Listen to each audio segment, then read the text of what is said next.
Who are guys? You complained for a few weeks that me and Cav weren't giving you enough news, that we were just giving you too much chit chat, and I've decided to just blow things up. So you wanted news, and you've got me regularly. You know that I give you the most up-to-date news, the most breaking news that there is that other guys can't give you. But so is this guy over here on my right. We are bringing together the two most, I would say, the two best sources for wrestling news. The two people that are giving you stuff that isn't, who's renewing their TNA contract, who got injured on an indie show, who produced what match on Raw, which is what people are actually paying for. None of that shit. Real news. It comes from me, and it definitely comes from the guy on the right-hand side who also doesn't give a fuck what he says, Brad Shepard. Or should I say Brad fucking Shepard? Brad fucking Shepard. Right. Billy, it is a pleasure to be here. I think this is going to have people talking. This is going to be a whole hell of a lot of fun. And it's a privilege and an honor to be here with you for this show. Just to give you some background on that. So I always say to people, but they don't seem to listen, I'm not a dirt sheep, right? I do this mainly out of spite. Like this doesn't enhance my income at all. I just think the other guys are full of shit. So sometimes we come on air and we do a show. We always try to do like an hour, but it's got like one or two bits of news. And people are like, where's the news? Where's the news? It's like, idiots. This is the real news. I'm not obligated to do 5 stories a day to clickbait you. Like, so I'm not going to have 35 stories a week because 35 things are not happening per week that are relevant enough for me to talk about. So if I got 2 bits, I got 2 bits. If I got 7 bits, that's a big week. But these idiots constantly in the comments complaining like, where's the news? So we try to fill because we got hired, right? Firstly, I was hired by Russo because I was an established podcast. And then when I came here, obviously Conan isn't as available this time as Russo. So I hired my own co-host.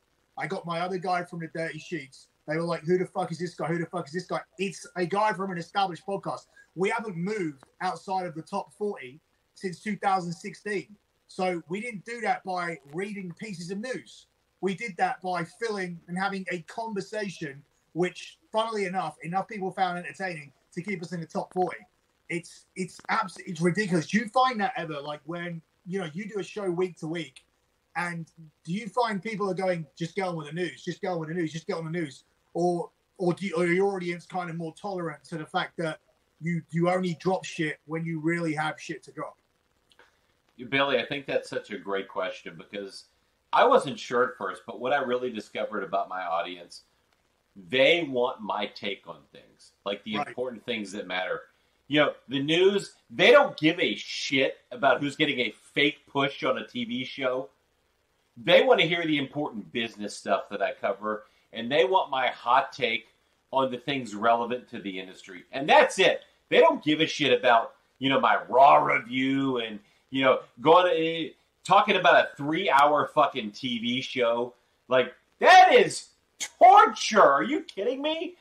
They want to hear my hot takes on things that matter. And, of course, like the news about the business. And that's pretty much it. But I figured that out. It was a process, but I figured it out.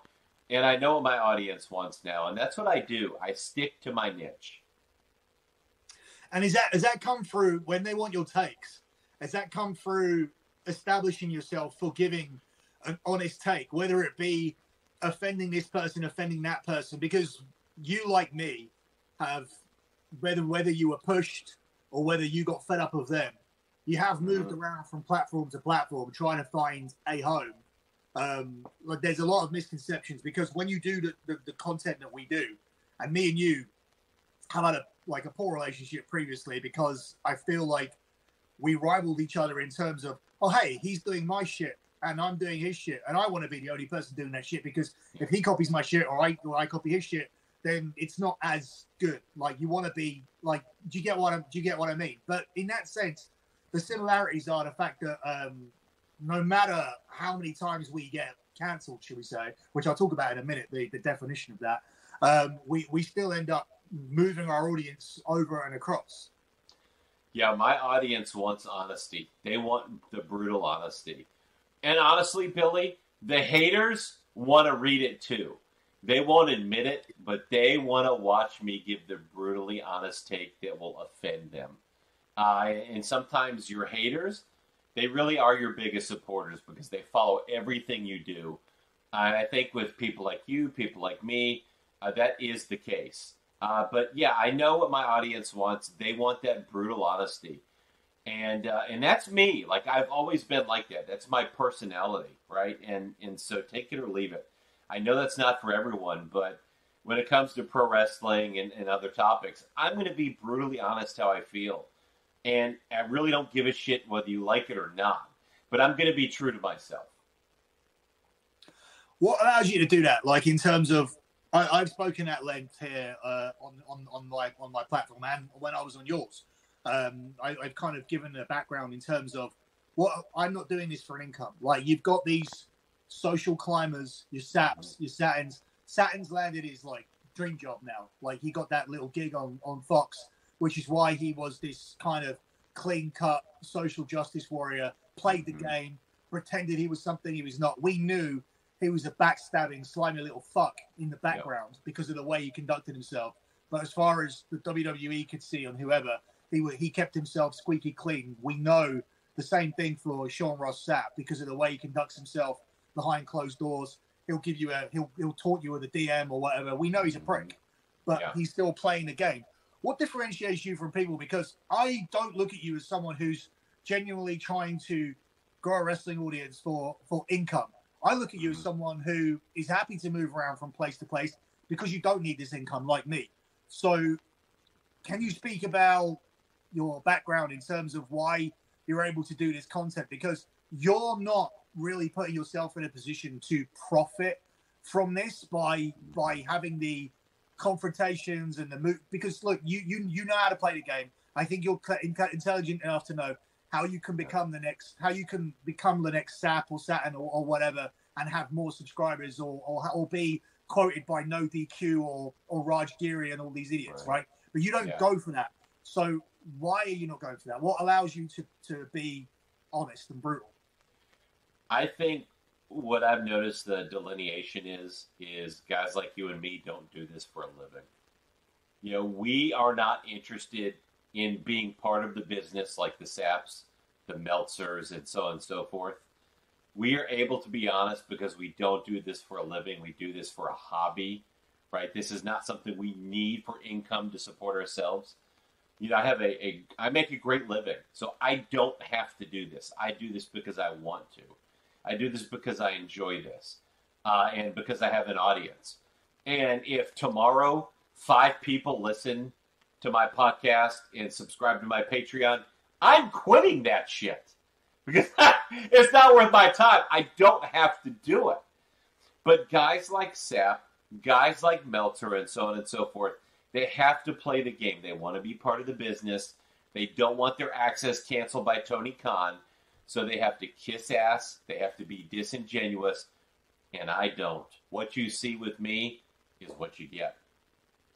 So what do you think the chances are of myself or yourself accidentally doing this style of content, accidentally landing arse backwards into money where this shit, because I mean, I do fine with this. I wouldn't, with my lifestyle and the way it's been, obviously, you know, being in the media or whatnot, like I've come used to having a certain car or having a certain house and whatnot. But, you know, so I wouldn't be able to survive off my wrestling income, but it would be enough for an average income, right? But in that sense, like, what do you think the chances are that this thing comes full circle, like everything woke does turn to crap, as Trump said, and you know, suddenly we start getting these mass numbers of people saying, "Hey, we want that content. We're tired of this squeaky clean shit over here that's just false and pretentious and you know, it doesn't really do anything for us. We're not really learning anything from this or getting anything from this." Man, I think that's such a small chance. At least I don't count on it. Would I love it to be true? Because of the audience, right?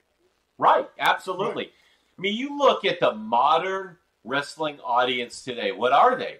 They're the liberal SJWs. They're the ones with the pink hair, the pussy hats, who are screaming that women's rights, they need to be able to kill babies and they need to be able to choose their gender. That is the wrestling audience today. Take it or leave it. So that does not align with me. So I don't anticipate that that'll change. Wrestling is cyclical. Maybe it will 10, 20 years from now as society evolves. I don't know. I'm certainly not counting on that, though.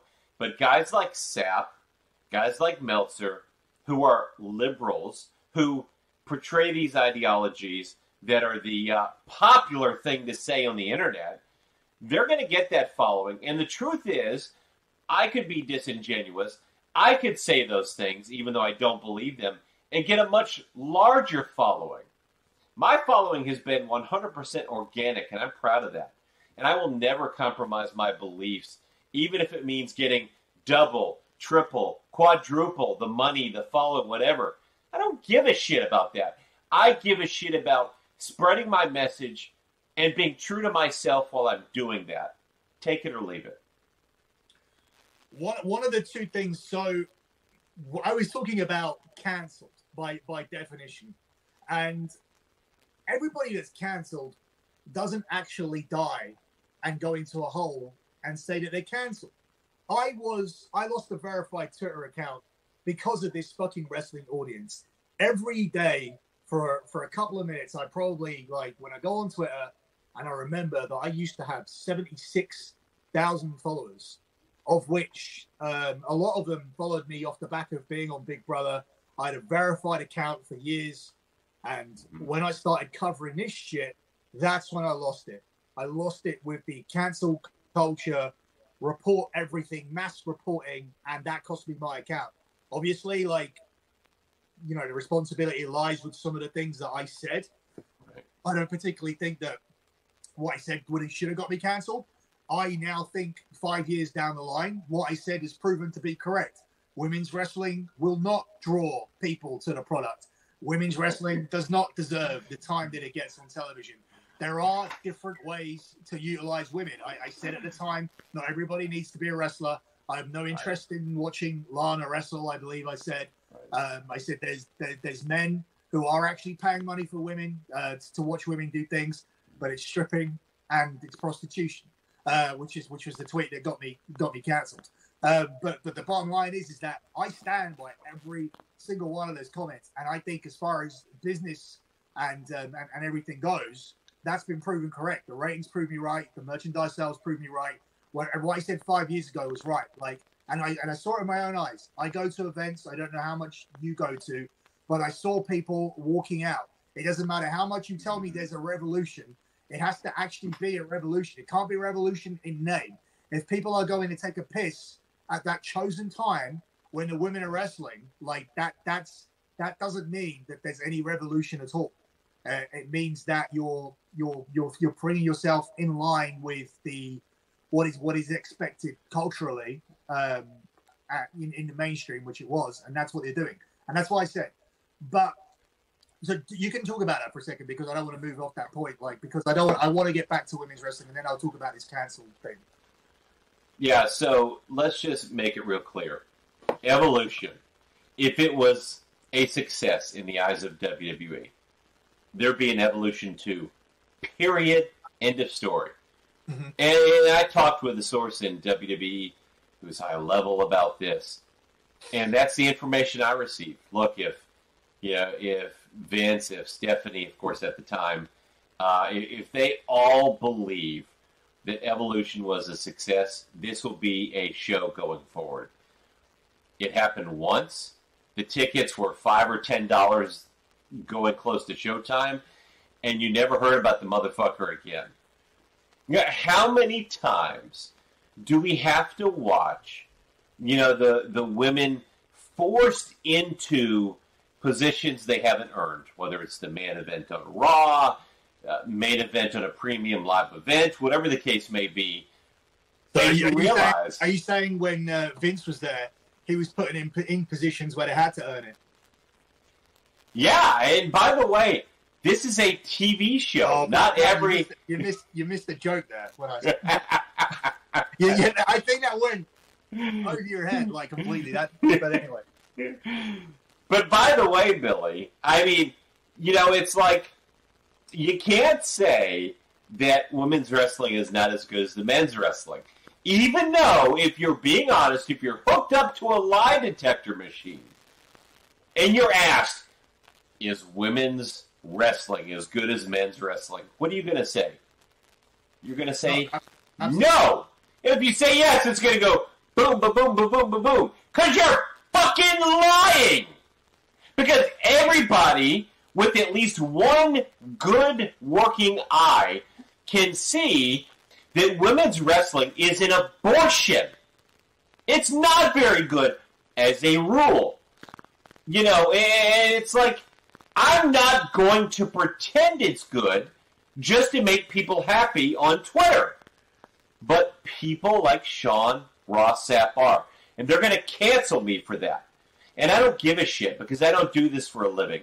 You can cancel me 20 times over. And that's happened to me. Places I've written, places I've sold t-shirts. I'll find another. You will never fucking get rid of me. I'm like a cockroach. I'm always coming back whether you like it or not. So you can go fuck yourself, and I'm always going to be honest with how I feel. And I'm not ever going to say something is good if I don't believe it is. And that's the thing, like the best couple of matches that's come out of this women's revolution have both involved Ronda Rousey, who doesn't have that wrestling school kind of taint on her. Like, as much as people want to criticize her, I know that's their favorite person to criticize, like, oh, she's terrible at this, terrible at that. Well, she hasn't come from wrestling. And right. You guys are like all high on the wrestling. Now she's doing her own promos completely. She's a lot better. She's being produced a lot better. But also, like, in terms of not having that wrestling school taint on her, where it's like,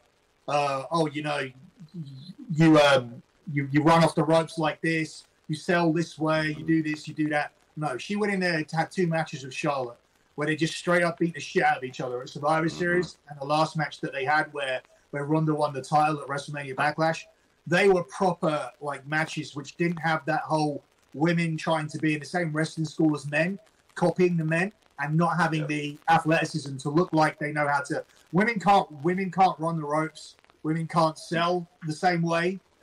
There's lots of things that they can't do. When you see it, it's obvious. It looks clunky.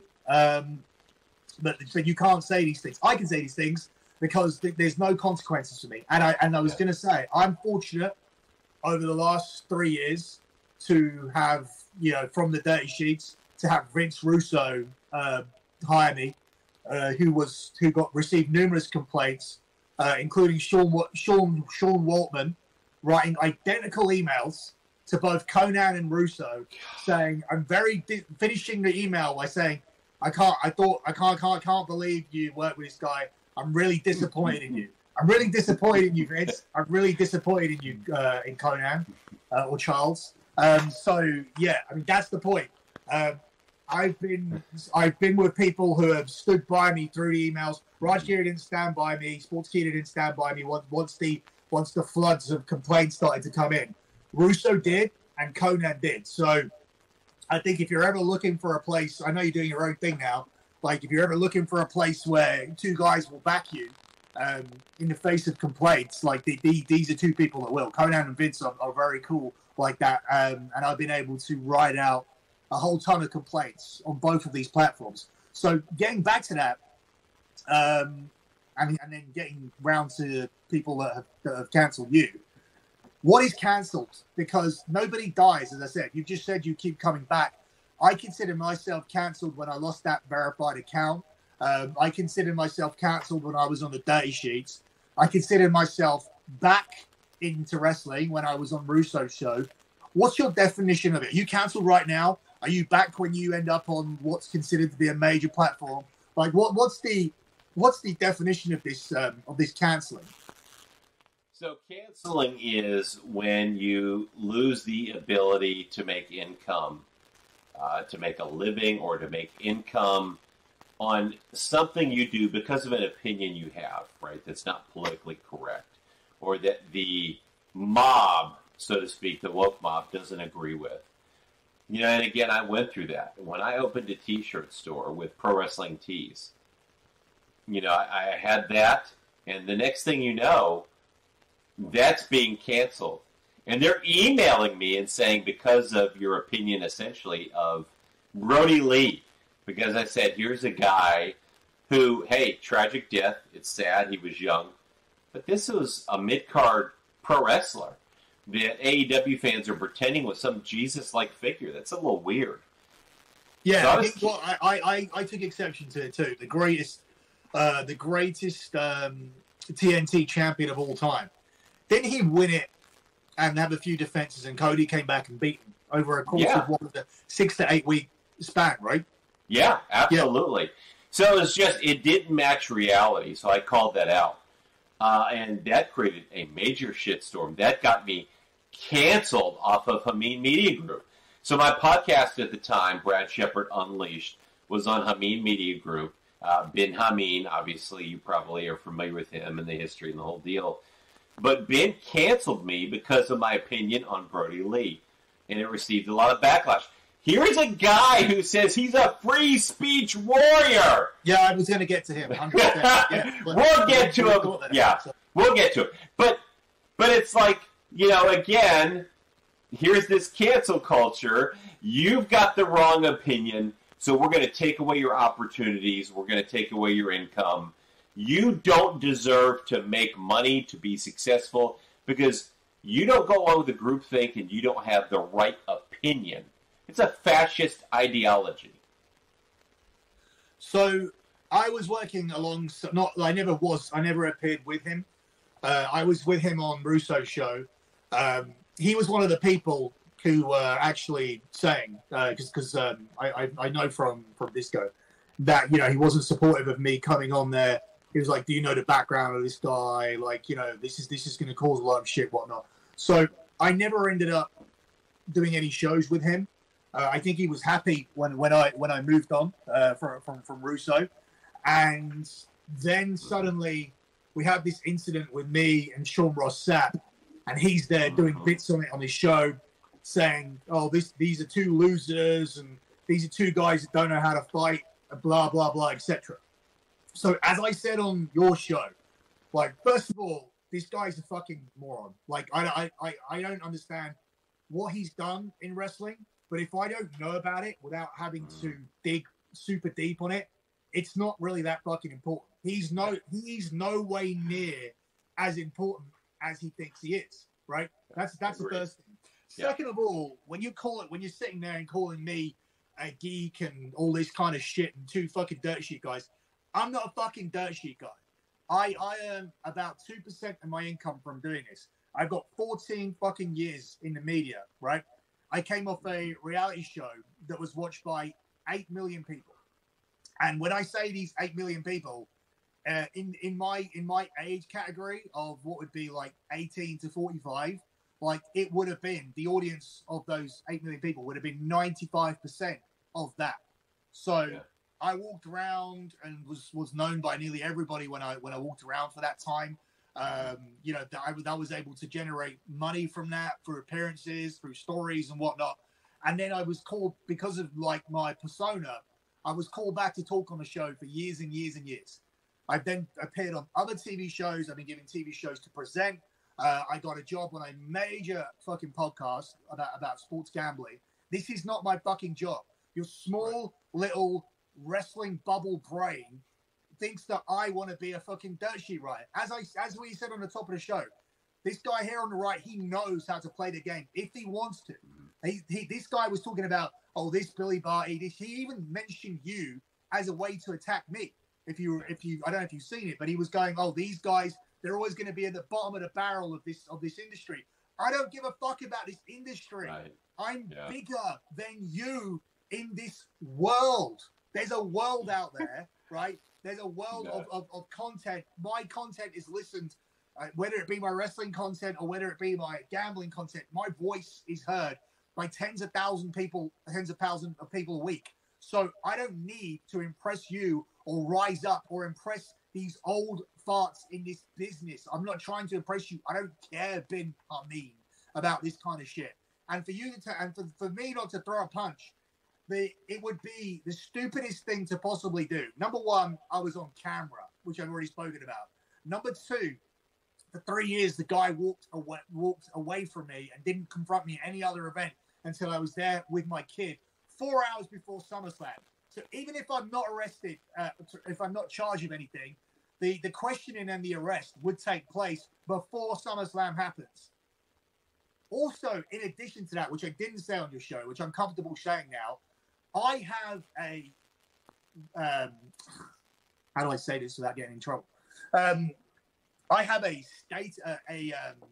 vaccine status, which if I engaged in physical activity and came out on top, they would seriously question the exemptions that I was given, the physical limitations and exemptions that I was given, right? That may be looked into, and the pain in the ass it was to get that. I'm not going to fucking relinquish that for the sake of like looking like I can do a lot more than people think, for the sake of Sean Ross Sapp. Now I understand, like, certain people say, "Oh, I would have done this and I would have done that." You wouldn't have done shit in the same. Yeah, if you're on film, right, with that guy's guys around you, right, you're not even gonna stand there and have the conversation that I had. I was stupid for even telling him to come outside, which I did. But all these fucking heroes want to say that they would do this, that, and the other. You wouldn't do shit. Like, you haven't done shit in this industry. And if you think I'm trying to climb up your industry where I've been in it, like, I've been in it. Like, after I did Big Brother, I did British wrestling. I increased the British wrestling attendance by 440% from the last show that I wasn't on to the first show that I was on, coming straight out of Big Brother. 440% increase in people that came. I made them the money, so suddenly they could hire Scotty 2 Hotty, they could hire Eugene, they could hire Billy Gunn. These aren't massive A-star names, but these were not people that you could afford prior to me coming in and drawing interest, coming straight off TV and doing your show. So without me and Nick Aldis, British wrestling would have been on its arse back in 2017. So all these British wrestlers and this NXT UK and everything, like, none of that would have happened. Like, had it not been for me and Nick Aldis coming off TV shows, he was on UK Gladiators and I was on Big Brother and carrying this fucking shit. But this idiot who's never done anything, and I don't know what he's done, seems to be thinking, oh, these guys want to get up here with us guys. Like, yeah, I think that in life, I aim to be as high up as you and Al Snow. Like, that's my goal, seriously, right? And yeah, he does come across as this, oh, I'll say whatever I want. I'll have an opinion on everything. I'm trying to be this fucking Andrew Tate of wrestling, which is what he comes across as being, like a fat Andrew Tate. But he's actually like none of these things at all, because as soon as you generated some heat for your comments after being on his network, he cancelled you. Yep. So from having weekly conversations with him and working with him and entering into a relationship with him, you tell me about Bin Hameen, because I think I'm giving you more of an outsider's perspective from having very minimal dealings with him, but just responding to the criticism where he attacked both of us after that Sapp incident. Yeah, Bin is a guy to me who wants to ride the gravy train of this niche of, you know, the anti-cancel culture, anti-woke, sort of conspiracy theorist, etc. Yeah, the conspiracy. But when you talk to the guy, when you see the reality of what he's actually doing, you realize, you know, this guy really isn't stepping up to his beliefs. You know, you can't say you're anti-cancel culture, and then the first time I tweet that Brody Lee is a mid-card wrestler, and you cancel me off your network, you have a complete meltdown. You're going to Rad Rob and complaining about me the entire time. You know, I mean, it's just, you have to practice what you preach in that regard. It's easy to say that you're anti-cancel culture until the heat comes on you. And then you say, oh, not for me, brother. And then you cancel me. And it's like, wait a minute, what's going on here? You never had a conversation with me. Just to tell you a story, just in the middle of this, I apologize, but let me just tell you the difference. So I gave an opinion that said that there's no, Eddie Guerrero would no way be remembered as big as he is if he didn't die. Yeah. I said that, he was a guy who had one title reign. It didn't work ratings-wise. They quickly dropped the belt. Remember, it was 4 or 5 months he had the belt, right? Mm-hmm. I said he was nowhere near as good as people make out. I said he's being overrated because he died. I agree. People complained about this to Conan, a friend of Eddie. You know what Conan's response was? He goes, I think that's a bullshit. He goes, I think that's a bullshit opinion, but he's entitled to it. Right.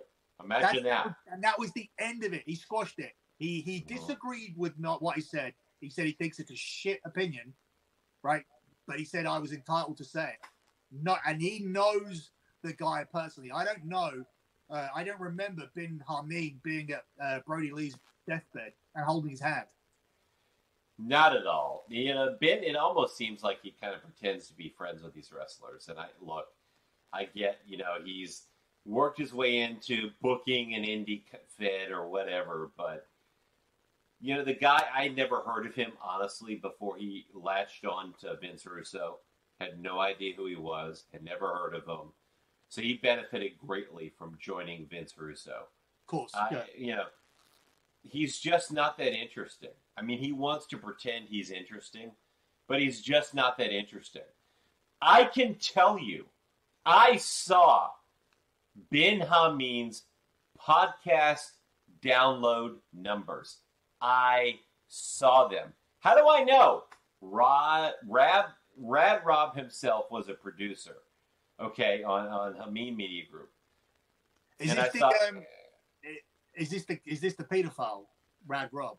Yeah, this is the wacko window whacker, the guy who showed his cock off to a neighbor in his window of his home, right? A guy I tried to give a chance to. Where was so there was no, oh, sorry, I thought that he did it to a kid or something. Or there was something. It was a female adult neighbor, to my knowledge. Oh, okay, right, okay. But he exposed himself and continued masturbating, even when the cops were there. They were watching him. So, and this is a guy I gave an opportunity to. You might as well call him Ben Hameen Jr. because the first time I did something, he's another one. Oh, I'm a conservative. I'm anti-cancel culture. And the first time that, he gets a little heat from me, right? Because I tweeted about the person who signed an NDA and had sex with Vince McMahon, who used to work as a paralegal for WWE. Mm-hmm. All of a sudden, it's like, whoa, we can't have that.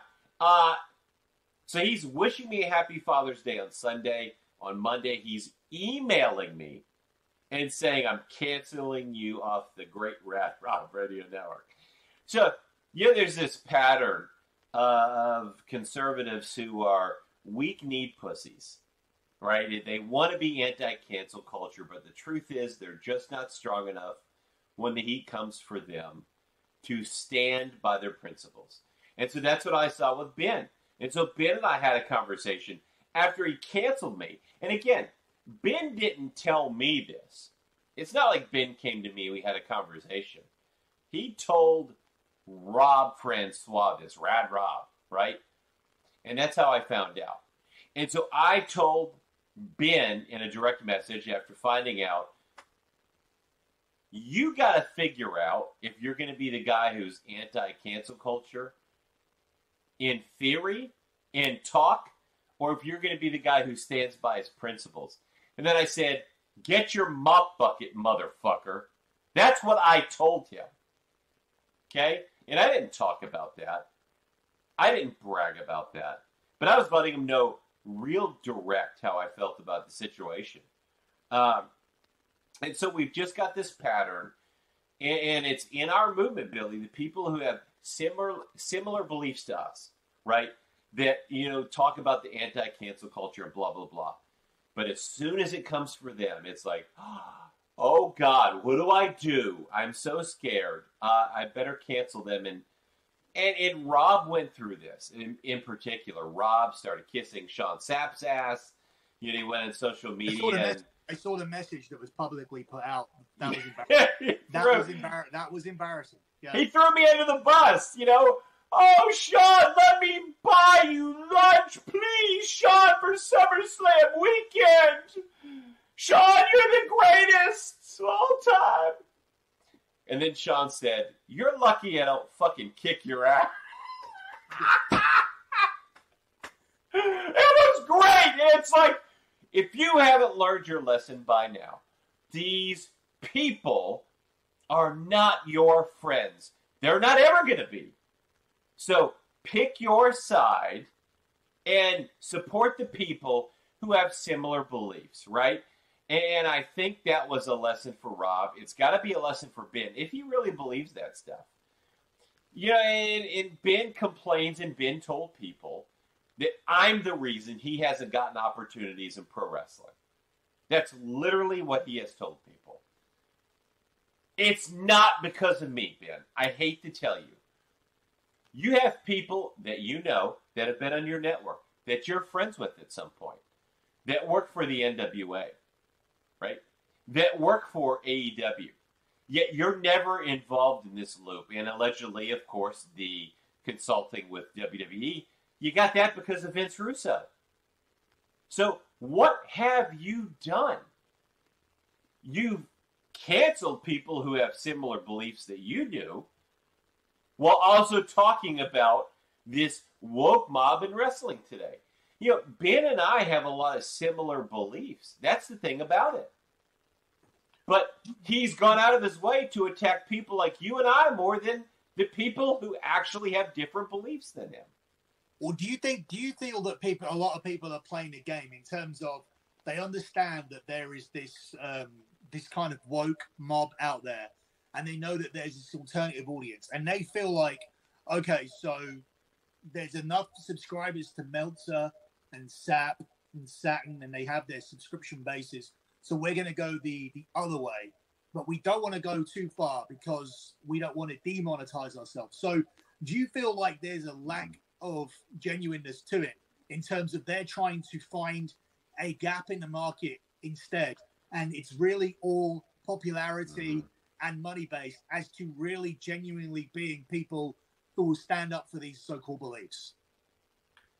Oh, absolutely. Yeah, I really do. It's a matter of convenience, and I just don't give a fuck. You and I, we don't have to do this. Ben Hameen. Dude, I haven't done this show. I got pissed off with the comments on my thread. I took 3 weeks off. I do it all the time.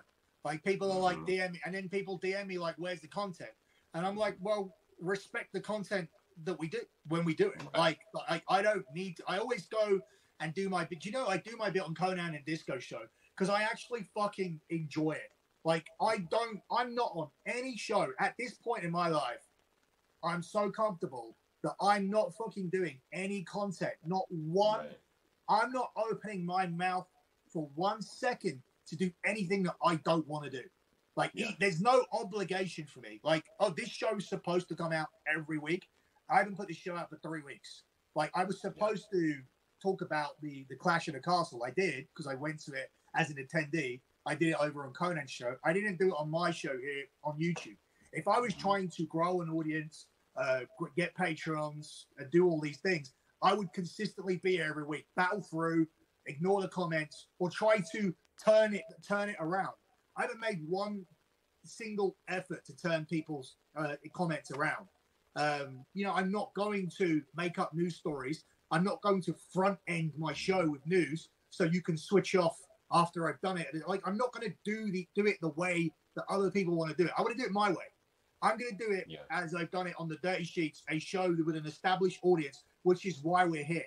I'm sitting here talking to you because somebody liked how I did my other show and asked me to come and do that show on their show. Like, that's a fact. Like, and the thing is that luckily, unlike you, Brad, like, I haven't had to change that and water that shit down and think, oh, you know what? I'm not going to say this thing or I'm not going to say that thing. I'm going to be controversial up until this point, just to make sure that I in no way risk demonetizing myself or pissing off the people who are paying me or I'm working with or giving me opportunities to be on channels. Look, if this ends tomorrow, it ends tomorrow. I'll go back to being on the dirty sheets, and a load of these people who leave negative comments will find me. Why do my views not drop on a week? If you hate me so much and you're sick of the way I do the show, how can the views not be dropping? How are the views not dropping? Like, tell me how that makes any sense. And I don't give a fuck whether you tick like or dislike, because the dislike or the like is still a view, right? That's the part that people don't understand. And I think, and you spoke about that earlier on, like your haters are your biggest fans. But the other thing I wanted to ask you about, which I think is really interesting, and when you're talking about like Rad Rob sending that desperate and embarrassing email to Sean Rossap, why is there so much desperation in this? Why are so many people doing this? Why are so many Twitter accounts, like one's called X0 something I saw, I see another one called Pro Wrestling Overtime, and all these other just these little bullshit accounts, these little bullshit websites. Why are so many people pretending that, oh, hey, I talked to someone in wrestling and I heard this, and it's like hundreds of people pretending that they have any news. What's the obsession with this industry? Because I'd understand it if it'd be like, okay, if you cover the NFL and you have your ear to the ground and you find out about trades or injuries, or in soccer, if you find out about transfers or injuries or have inside information, there's a big profit there. You can make profit by betting. You can make profit by the millions and millions of people that watch those sports worldwide. There's nothing here. It's so condensed. First of all, you have a small audience anyway per week of 2 million people that watch the top show, of which out of that 2 million, 10% of those are on the dirt sheets. We're all fighting for 200,000 people, right? And I don't consider myself in the fight because I do completely different content to everybody else. And my news is genuine. And it comes from the fact that, hey, I know the source of my news comes from knowing what bets insiders are putting down and why they're putting them down, and finding out that through my sources. Like that's one of the we haven't spoke about your sources. I don't know if you're comfortable doing it or giving any hints or anything. We'll get to that in a minute. But let's answer this question first. Why is this so saturated when it's such a small audience with such a small payoff? That is such a great question, Billy, and I think it ultimately comes down to acceptance. They are desperate to be accepted by the wrestling community, by the people in the business. Most of them do it without a face. I don't know what they look like. Yeah. So, well, they're losers, right? If I were worried about being accepted by the wrestling community, the IWC, the people of business, I wouldn't say that Queen Elizabeth, right now, a week later, smells better than Jesse Davin's Elostomy bag. I fucking hate that girl. Like, you can't, I kind of got one jot of sympathy for anything that she's going through. Like, if anybody deserves all that, it would be her. She's a fucking piece of shit. Like 100. And the thing is, like, is that for everything that she's done to everybody else, the amount of people do you know they go to the point where they don't just, they're now just not, she's not just involved. Like, she's got so much time on her hands. Obviously, I don't like, because she doesn't do any parenting, quite clearly. Mm-hmm. It's past the point of grabbing little groups together, because I know she does these little Twitter spaces and all that. That's fine. If you want to do that, if you want to do retweets or whatever, she's reached a point on several occasions where she's posting where people work, and then to get people to contact the employers of people. That's the type of person she is. And I'm supposed to be sympathetic to the fact that she's not got a fucking colon or whatever it is that she's got. I don't give a shit. Right. Like, I think if anybody deserves that for doing what she's done, the doxing that she's participated in, then that's her. Then that's it. That's the person. Yeah, I mean, on the other hand, butt sex with her is probably pretty safe. But, I'll say this. That entire group has doxed me. They've gone after my wife. They've doxed her. They have doxed where I live. I don't give a fuck. You want to come see me? You know where I live. I don't care. Come find me.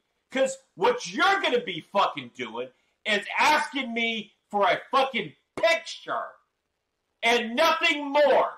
Because I will bitch slap you 20 ways to Sunday if you dare even think you can do what you're tweeting about. These people live in an alternate reality where they get on Twitter, where they talk tough, where they hide behind fake profiles with fake names, with fake, it's ridiculous. And they're the toughest guy in the world. Well, I'm 6'6".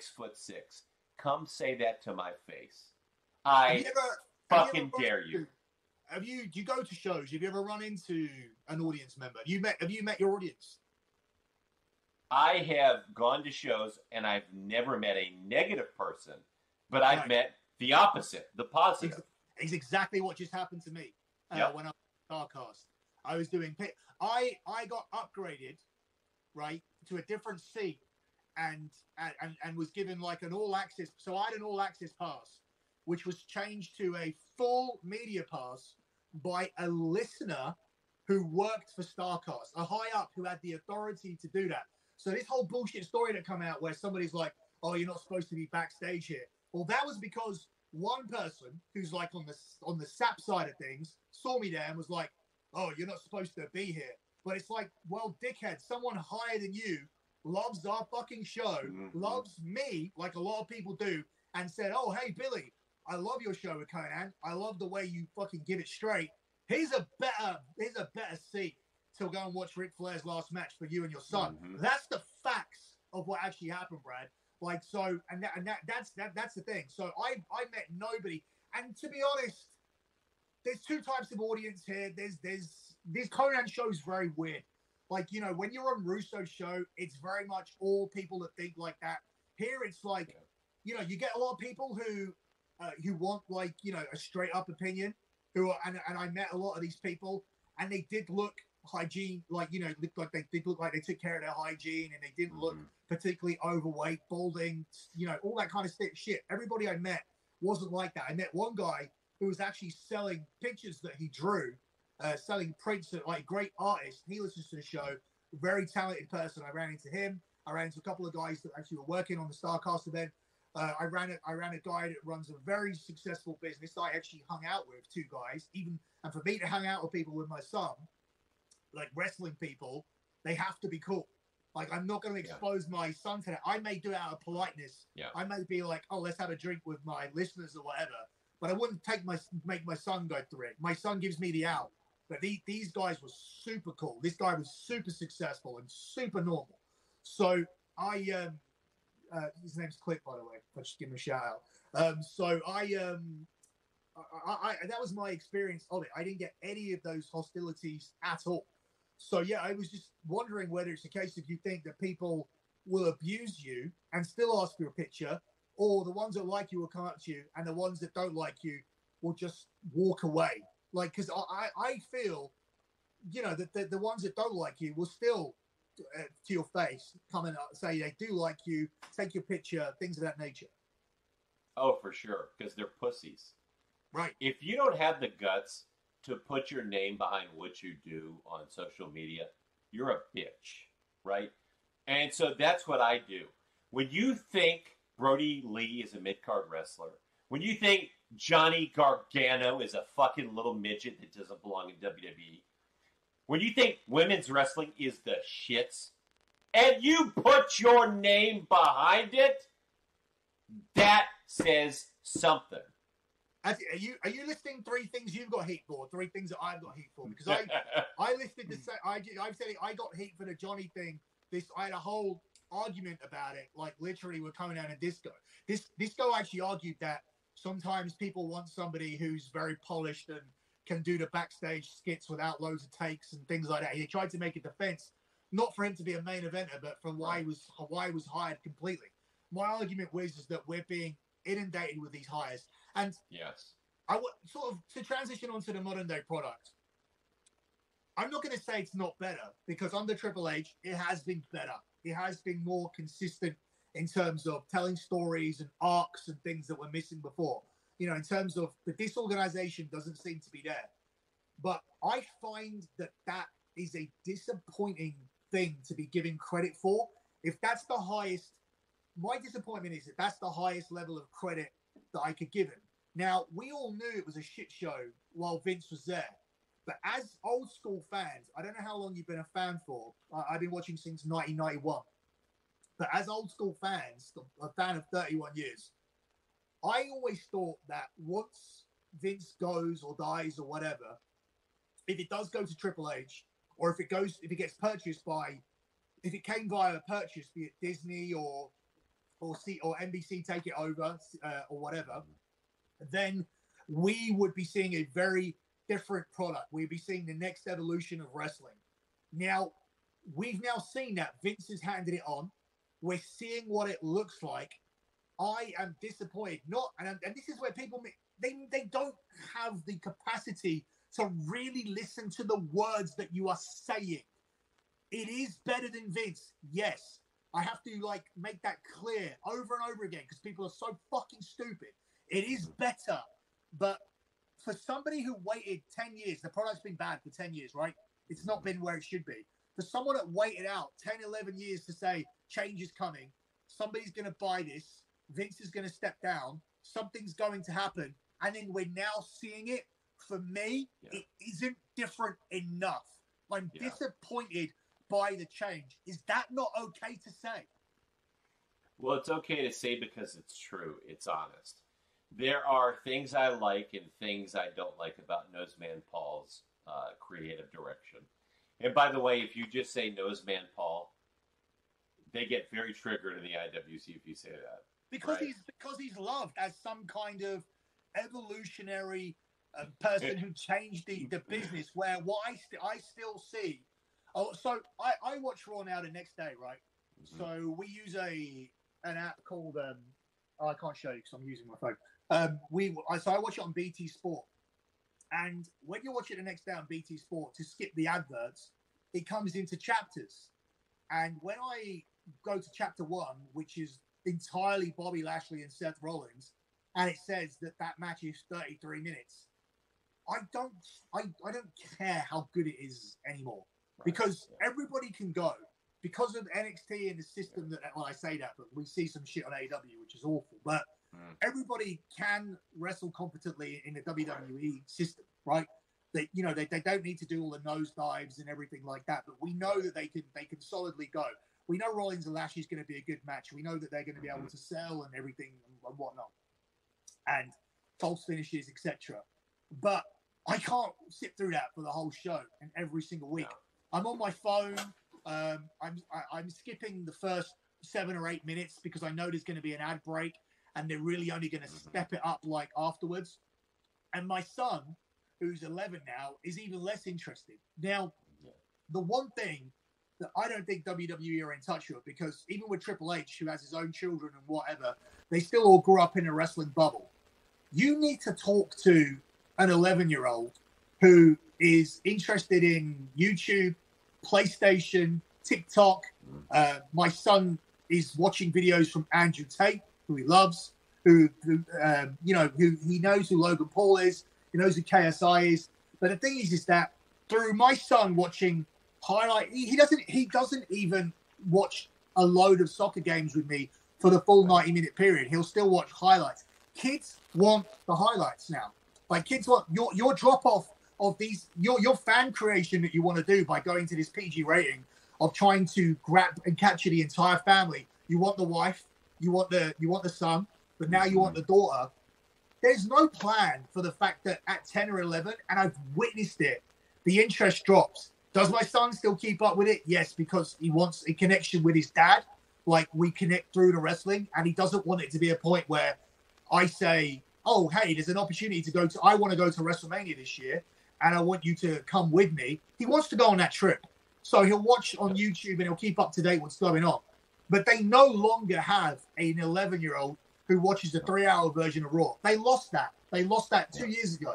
They lost that during the during the pandemic Raws, the empty arena Raws, and he never came back. There's no plan there to keep that audience, and this is what they don't understand. There's a big gap of people who are very, very busy, and unless Raw changes for the new era, you will only stay at these 2 million people, because these 2 million, and I may be generalizing a lot, so let's just look at the vast majority of these people. If they've got the time to watch it, they're not going to be on the high-end jobs where they're busy. They're not going to have lots of friends. They're not going to have a commitment to a girlfriend that wants to go out and do things or that wants to watch other things. They're just not going to be able... A person with a good income, who's cool, who has a good job and has a good set of friends, isn't going to digest 7 hours of wrestling content per week. They're just not going to. Yeah. I have friends who are just about able to watch 7 hours of NFL on a Sunday, and that's like, my girlfriend lets me watch my girlfriend's cool with it. Mm-hmm. She lets me watch the NFL for 7 hours a week. But do your kids let you watch it for 7 hours a week? Is your kid not going to be jumping around or have some shit to do, like some soccer game on Sunday morning? Do you see what I mean? It's fucking hard for a person who has money, who the advertisers that you want to attract, they need that person to be watching. You don't have the product for that person. Do you have the product for these people who are watching this YouTube video, with all due respect? Yeah, you probably do. But do you have the product for the 50,000K earners with families and good jobs, with a sex life, with a social life? Are they consuming 7 hours of WWE content, Brad? Yeah, absolutely not. They're just not. And as we talk about Monday Night Football, right, and how popular the NFL is in the United States. Right? Well, why didn't we do this show yesterday, Brad? Let's give some insight into why we didn't do the show yesterday, because you were free yesterday. Well, you've got the NFL, right? That's what I was watching. Yeah, that's what I watched. And you had a choice, right? Just like everybody else who's got access to WWE Raw, who's got access to the NFL, who's got access to every other TV show on cable, on satellite, on streaming. That's what people don't understand, especially in the wrestling bubble. WWE's competition is not necessarily AEW. It's every show on at the same time Raw and SmackDown and anything else they may have is on, right? You can be watching Raw, you can be watching Monday Night Football, you can be watching 100 other things right now, right, as these shows are on. So that's the competition. And that is what WWE on Monday nights, for example, is competing against. It's not Dynamite. Dynamite's on a different fucking night. They're competing against Monday Night Football and the NFL and every other thing. So if you got a niche wrestling audience and you bring in KO and Johnny Gargano and, Angry Elf Ciampa and all these little indie flippers and, you bring your failed NXT agenda to the main roster, the marks, the IWC bubble, are going to like that. But what have we seen happen? Now that fans have a choice, what are the Raw ratings? What's the viewership on Raw? Well, it's down about 700,000 since Monday Night Football started. That is all you need to know, right? It's so telling, yet everybody wants to ignore it. Oh, people didn't watch the women's wrestling, Alexa Bliss and whatever the fuck was in the main event of Raw. And people didn't watch that because Monday Night Football was on. What is that an excuse? That's your competition. That is what you're trying to get, right? You want those viewers. And how do you get that? You don't get it by having longer fake matches, by not having characters that are larger than life, by not having characters that look like they could beat you in a fight, right? Johnny Gargano, he may be the least believable wrestling character in a long time in WWE. It's not a good look, especially for how much he's being portrayed, right, on the biggest stage in the biggest company.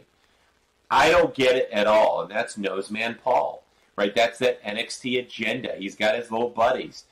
And has he done some things I like? Absolutely. But, you got to realize there's a reason that AEW fans, that mark audience, decided they wanted to watch Dynamite instead of NXT when they were on Wednesday nights. They chose NXT. They chose AEW instead of NXT. So why would you bring that to the main roster of WWE and think that's going to get over? That's going to work.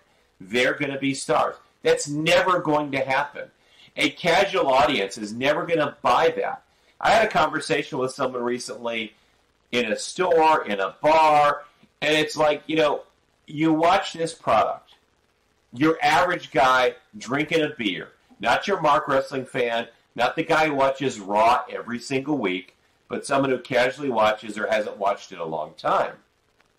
And they do not buy people like Kevin Owens and Johnny Gargano. They just don't. That's not my opinion. Well, it is my opinion, but that's their opinion also. And that's not your narrative, you mean? That's right. Yeah. So I always try to present like this non-bubble sort of opinion, because right now in wrestling media, that opinion is badly needed. You want to hear that Johnny Gargano is the greatest thing ever and 5 stars and Johnny Wrestling and blah, blah, blah. You listen to Dave Meltzer. You listen to Sean Sepp. Those are the guys who are going to tell you it's the fucking greatest thing ever. But if you want someone who's going to be honest, who's going to say, hey, this is a guy I was bigger than in middle school. This is a guy who's simply not believable, who has the charisma of dry paint. That's going to be me. That's going to be you. It's not going to be the mainstream wrestling media. We need that honesty because people are tuning out and no one is willing to say why. And this is the thing, right? So I feel instead of people, coming on here and telling me to get on with the news, listen, at the end of the day, I don't want to, put myself over to any more than I need to. But the facts are the facts. I'm somebody who's been in around the club scene, been on television. I've got more people in my phone than most people would have if they had 5 phones.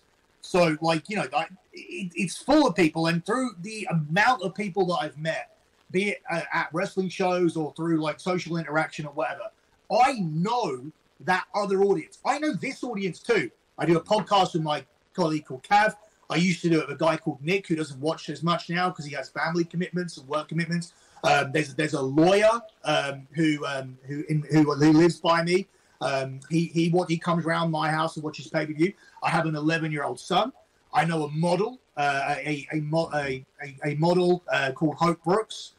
So these are I know wrestlers too. This is a very different group of people. I used to go to WrestleMania with my friend from school. I then changed to going to WrestleMania with my brother. I then went with a guy called Dan who runs an escort agency, a big escort agency in London. Look at the personality, model, escort agency owner, school friend, lawyer, guys in America who are wrestling fans from other podcasts, actual wrestlers. I've put myself in a position to know through my life, I know the biggest range of people that you could possibly know. I know so many people who watched this or who are now casually keeping an eye on this. None of the people that I mentioned, other than the ones who are on podcasts, are still watching. Even from my 11-year-old boy to the model that I spoke about, when I'm talking about Hope, to the escort agency owner. These are completely different people. The only ones that they kept were the podcast host, like Cav from the Lingus Mafia podcast, and me obviously doing this as a job too. There's a reason why you lost all of those casuals. And I can tell you why, because I know, because I talk to them. That's what you get with me. I'm outside of the bubble through my experiences. I'm not here in a group. My social circle isn't wrestling fans, and I'm not giving you the opinion of wrestling fans. I know why people are not watching. I know when my son turns around and sees an advert, or when I see my son on Saturday afternoon, and he goes, "Oh, should we watch SmackDown? Oh, is Roman on it? Is Roman on it this week? No, I don't think he is. Oh, well, let's just watch it. Let's just skip through it then. Let's just skip through it." That's what he says. He always says, "Let's just skip through it." Unless Roman's on. That's Roman, Brock, Cena, they're recognized, whether you like it or not, like they're recognized as the real stars. Yeah. Like Triple H can do what he wants and bring in whoever he wants, but unless you like build them, unless they look the part, unless you go and get Wardlow, and there are exceptions, like MJF was a small guy, but like he's the best talker that we've had in the last like 10 years. Other than CM Punk, who actually showed on that media scrum that he can still fucking draw money if they actually had the brains to fucking draw money from what they actually got from it. Should have been their creative plan. Right. So let's talk about it, because we haven't given AEW anything here on the show. One of the reasons I reached out to you to sort of do this exchange was you had some very fucking big AEW stuff that was giving you a lot of heat last week, which I want to get to. But before we get to that bit of news and whatnot, let's talk about the media scrum. Let's talk about the product. Let's talk about how you felt like it looked Tony look. Is it a work? Isn't it a work? Is MJF a work? Was that whole thing a work? Like, where are you sitting with AEW right now? So I was always skeptical. I mean, it's pro wrestling, so you're always skeptical. Is, a given thing a work? You're always kind of wondering that, right? You never kind of know unless you know you're on the inside. But the thing with AEW is it's out of control. I mean, it's really not a work. Now, can they take things and run with them? Yeah. Can they turn them into business? They should. That's what they should have done.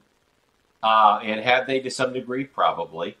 But, the thing to me is when you have CM Punk and he unleashes on the fake news wrestling media, and that's what they are. That's why I call them every week on my podcast, Brad Shepard Unleashed. That's what they are.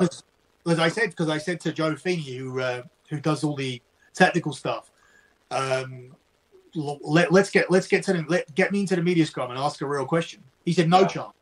I was like, how are K100 not represented in this media scrum? Like, because this, Keeping It 100 is a huge podcast. So, why, me, you, we're never going to be there. Why? Because what? We're going to ask a fucking honest question. Absolutely right. That's the thing. They know, and Tony Khan himself knows, who the real people are. The people he wants to avoid. They're going to ask the real questions that aren't the marks, that aren't going to kiss his ass, that aren't going to say, I've asked presidential candidates questions, and this is the most nervous I've ever been. That was fucking pathetic. Like, I couldn't believe that. Yeah. Embarrassing! Are you kidding me? So, CM Punk totally cucks these guys. Who considers themselves a real journalist? So he sets the stage right away. So he clowns everyone there in the wrestling media. And then he clowns Tony Khan. Totally fucking cucks him in front of everybody. It was really fascinating to watch because, Punk clearly seemed to be ready to unleash this because the fake news wrestling media, whether you like Punk or not, had a narrative, right, about this entire situation with Colt Cabana. And they were reporting whatever they believed or speculated or heard from the fucking janitor. And he's fed up with it. And the dynamic to watch Punk with Tony Khan, and basically Punk to say, no, Tony, it wasn't your place to do this. And him just to go off and Tony to stand there or sit there, just not to say anything. Could you imagine Vince McMahon would have told CM Punk, all right, this is the end of the interview, or shut the fuck up, or this is over. We're wrapping this up now, right? Tony has never been in this position before. Tony is being out-alphaed by CM Punk live during this media scrum. And by the way, I think these media scrums are ridiculous. It's a joke. They shouldn't even happen. This is a fake TV show. Why should we be asking the fake wrestlers? These guys aren't fighting each other. Why should we be asking them questions about fake matches? About fake pushes? It's the fucking dumbest thing ever. Because if you have that media there, which they do, because if you have what am I trying to say? If you have a lamestream media covering your product, which they do, they have this weird. And the thing is that look, it's a cycle. They've got they've got this corny little media that will cover it, and the guy that owns it buys into that corny little media because he grew up, despite the fact that he grew up with money and he can own a football team, which he doesn't run properly, and he can run a soccer team, and he can he could fucking have his dad could buy him the biggest fucking strip club in Vegas, and he could be around fucking whores all day. That's what I would do. He fantasizes about this. He fantasizes about booking a wrestling territory. He's openly come out and said that in school, he booked wrestling in his school books. He said that. I said that. I did that too. Like I did my teenage years. I would fantasy book SummerSlam '97 or the Hart Foundation USA feud. Like I'm sure I did it, right? But I don't do it now. And to run this company like this and to not run it for profit, which is absurd to me, does not make any sense. Like he wants to have the approval of these people. It's insane. That's why they're there, and that's why we have it. It's a chance for him to say at the end of the show, what did you guys tell me? I can't wait to read what you're going to say. Like, tell me, I want to know now what you, it's like a fucking kid on Christmas Eve. Like, that's what he can't wait till Christmas to read what they have to say.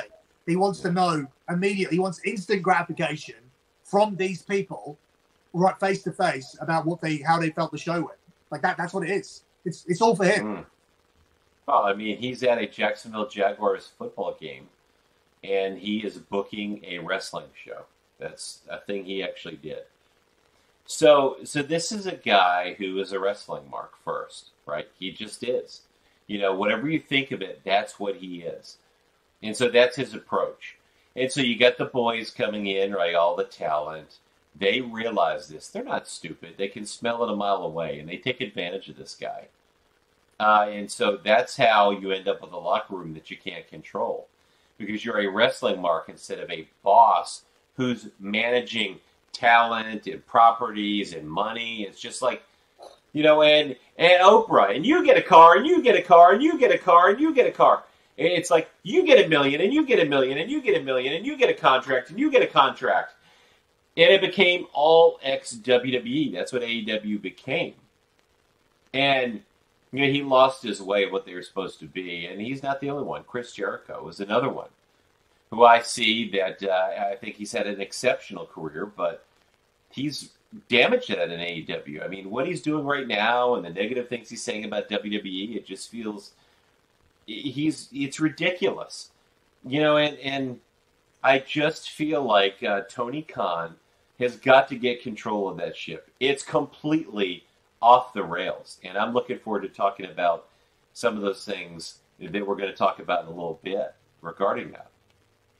Well, we can get onto that now. Like I want to get onto that because, yeah, I mean, I want your AEW stuff. I want to know, like, because AEW, I'm very open with the stuff with things in terms of my AEW. My AEW source is nowhere near as strong as my WWE stuff. My WWE information is deep rooted from things that I did from 10 years ago in terms of the friendships I made, things that I organized for them on tour. It's a deep relationship with wrestlers, camera crew, inside people who work in like publishing, creative.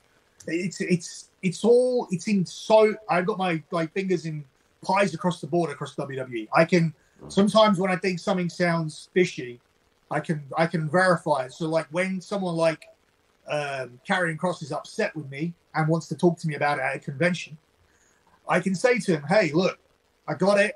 I wasn't even keen on your story because you're a friend of Disco. I had to get the permission of Disco. I had to get the permission of Conan. I had to tell them that I triple verified the story, and then I spoke about it, right? Because it was offensive to his wife or girlfriend or whatever she was at the time. So he accepted that when we spoke.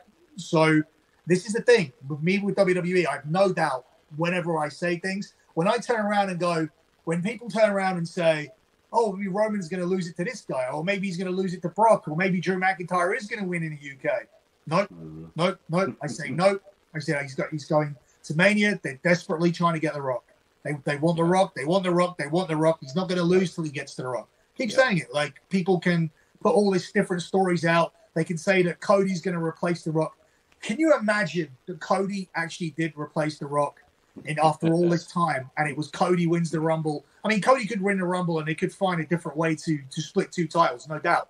But if you don't give people Rock Roman at WrestleMania, it's going to be a massive, massive letdown. I almost feel like there are not millions or hundreds of thousands, but there are a good chunk of people holding on to the product at the moment, waiting for that payoff. Right? I know my son's like one of them. So Yeah. So getting to my point, my WWE stuff is solid. My AEW stuff, not so much. So I have people like who've brought people over to the country for signings and whatnot. AEW people have a weird contract where they're long-term to AEW, but they're independent for special products. So through that, I've been able to find out bits and pieces about AEW. But I admit, like, it's nowhere near as strong. This idiot who works for SAP, he tried to, on behalf of SAP, this guy called Will. Do you know this guy, Will? Will Washington? Will Washington. So Will, I do know of him. Will used to have a podcast, RB Our Neighborhood. And Right. Will used to let his white friends call him the N-word. Will is married to a white wife, lives in the suburbs, but he's one of these social justice warriors that loves to remind people he's black and talk about the black causes. But it's really all phony, performative bullshit. So that's Will Washington in a nutshell. Yeah, well, anybody that sucks up to Sean Ross Sapp is exactly going to be that. Yeah. But I mean, he tried to befriend me. Like after everything that was going on with Sapp, he said to me, "Oh, hey, just to let you know, your W." He went. It was something along the lines of, "I know." He goes, "I know." He goes, "Your W. I have to admit, your WWE stuff is solid." Like he was kind of basically saying to me, "Oh, we get all the real info. We know." Like he did it in a way where it was like, "Oh yeah, we get everything, and actually, what you report is quite close to what we hear." It's like, dude, I don't give a fuck what you hear. I don't give a fuck. Like I don't need you to validate me. Jesus. when I beat you guys on a consistent basis, and I do it now on a free platform on purpose. So, and then he goes, "But you know, your AEW." He goes, "I'm just letting you know, your AEW stuff ain't right." So he was trying to befriend me, and he was trying to go down the line of, "Hey, your WWE stuff's great, but your AEW stuff's not right." He goes, "Can I just ask who you heard that from?" and all this kind of shit. Like I was gonna enter into this relationship with Sapp. Like I wanna, like again, like Ben was saying, like I'm trying to climb this invisible ladder, and I want to be friends with you, Will Washington. I don't. So I immediately blew this guy off. So he immediately said, "Look, I don't give a fuck what you think." So that's the issue I have with him, because he came from it from a different route. He thought like he could be this like mediator between me and Sapp, which I had no fucking interest in at all. But yeah, I'll admit, like when you broke your AEW stuff last week, I didn't know about any of it. So that's why I thought, like, you know, this whole me and Brad are going to now pop onto each other's shows. So let's get him on like ASAP to talk about some of the stuff and obviously some of the stuff you said, which got you heat again.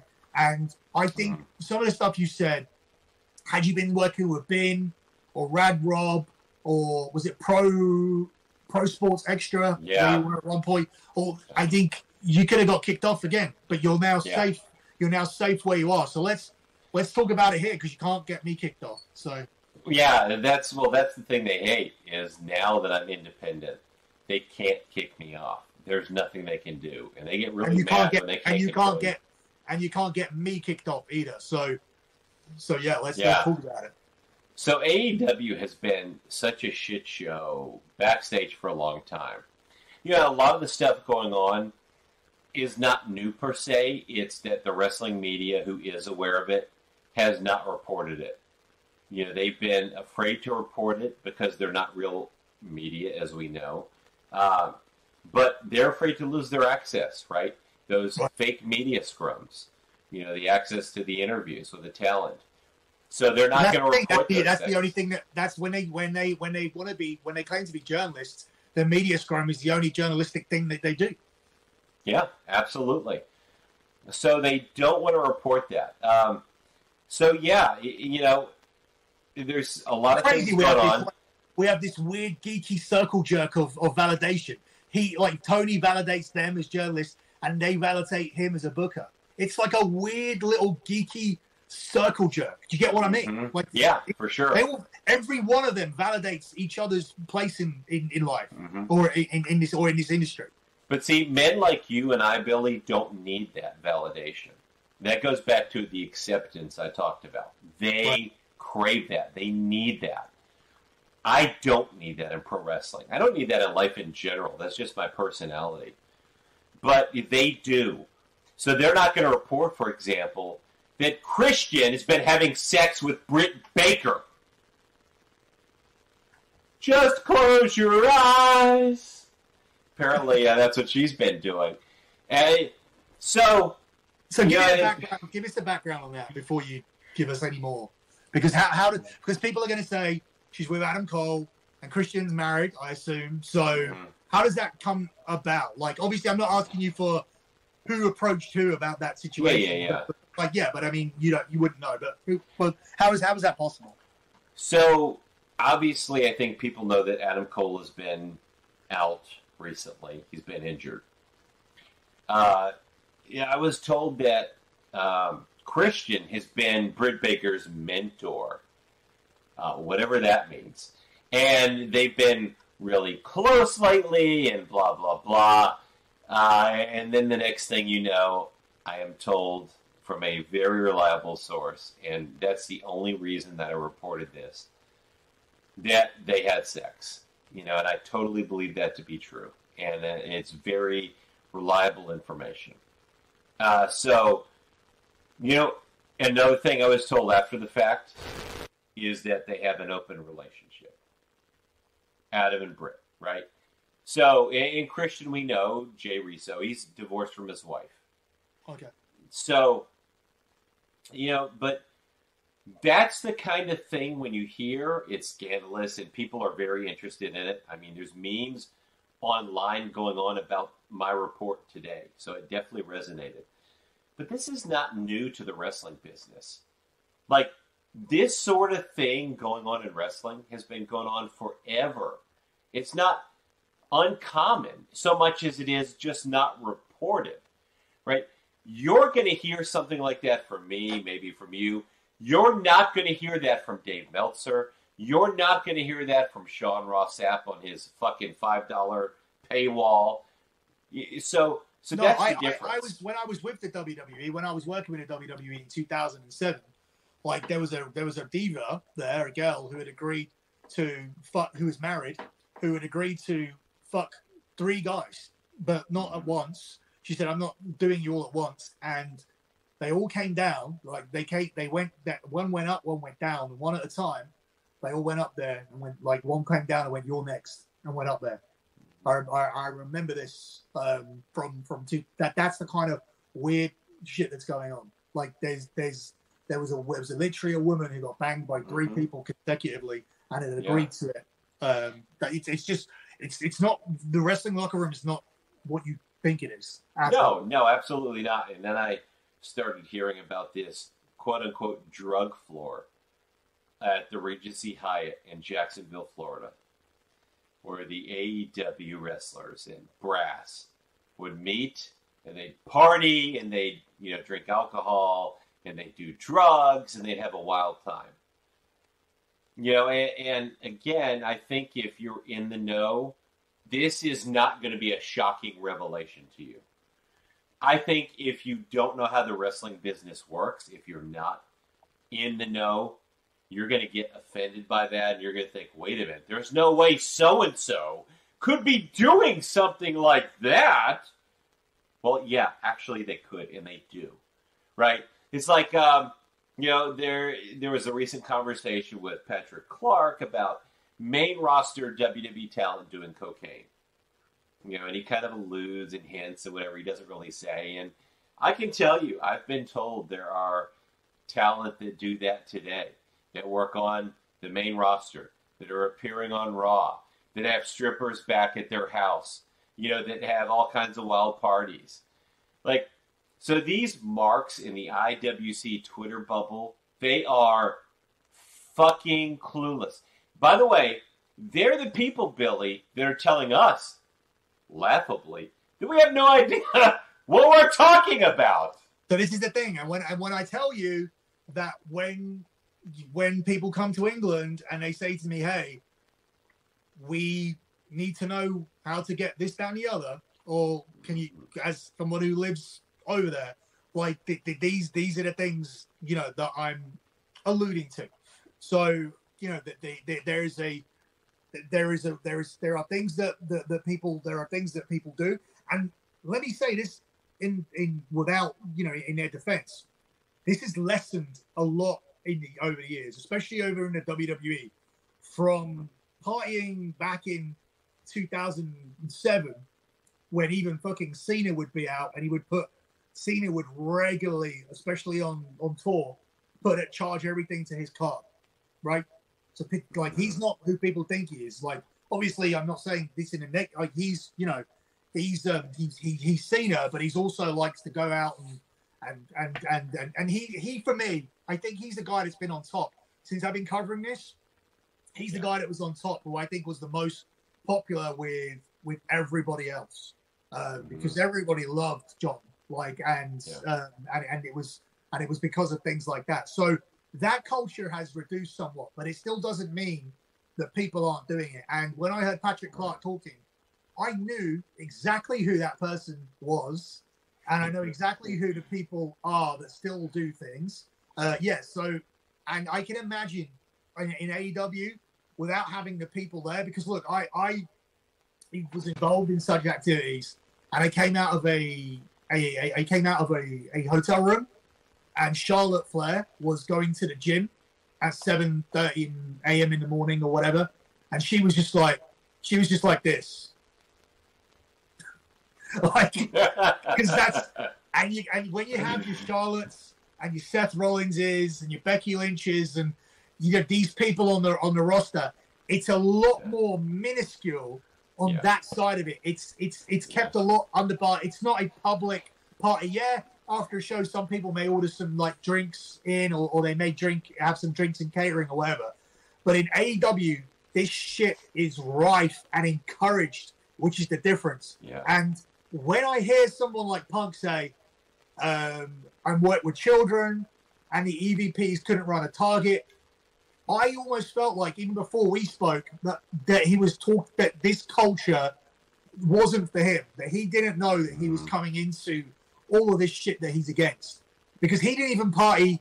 He didn't even party back in 2011 and whatnot. When I saw him in a hotel, I saw him come down to eat and to socialize a little bit. But he wasn't up till like fucking 3, 4 like some of these guys. He was up in bed like 12:30, 1 o'clock. That's not his thing at all. And to have it encouraged, I think some of the stuff that's bothering him comes from this, in my opinion. I don't know factually for a fact. For sure. I mean, you got to think, whatever you think of Punk, here's a guy who comes from the WWE system. And it's not perfect, but it's night and day difference from AEW. And he comes to AEW and he wants to elevate AEW. And what he sees really is an indie shit show. I mean, it's an embarrassingly bad operation. I mean, it really, truly is. And you got Tony Khan doing these fake media scrums, and he's hugging the wrestlers. And it's almost like a guy who didn't have a father growing up or something. Like he's looking at these wrestlers like, it's a bizarre thing. It really is. It's almost like only child, isn't it? Yeah. It's like a study in psychology. I mean, it'd be a fascinating study. And so you got to think and I don't think Punk's alone, by the way. I think some of these, all ex-WWE have come to AEW. They've gone through it and they're like, oh man, this is a crap show, right? I mean, look at Aleister Black. I fully expect to see that guy back in WWE. I mean, but it's like these people are coming across. They are high in their own supply because they weren't properly used in WWE, and WWE is the big evil giant, and they get out of WWE and they go to AEW, and they have more control over their creative, and what they realize is, man, it's like Miro comes in as The best friend? What? The best friend of a mid-card guy that's never on TV? So they realize all of a sudden, okay, this isn't so great after all. In fact, I'm in a worse position, just ask Andrade, than I was in WWE.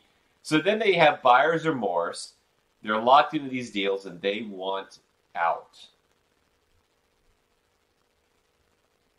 Yeah, I mean, that's one of the things that, I mean, Conan is a booker. Like when we talk to Conan, and he says the biggest problem he has is that he's always telling people, I can't push you all at once. Mm-hmm. But when you bring people in with a promise of a bigger push than you've had, which is what everybody's probably signed for, plus more money, that's the problem that you have. I mean, they've created a title for nearly everybody. I mean, they have like 15 belts or something. So they try to alleviate the problem by doing that. Like, you have a belt and you have a belt and you have a belt, but still, like, it's difficult with both Miro and Malachi Black.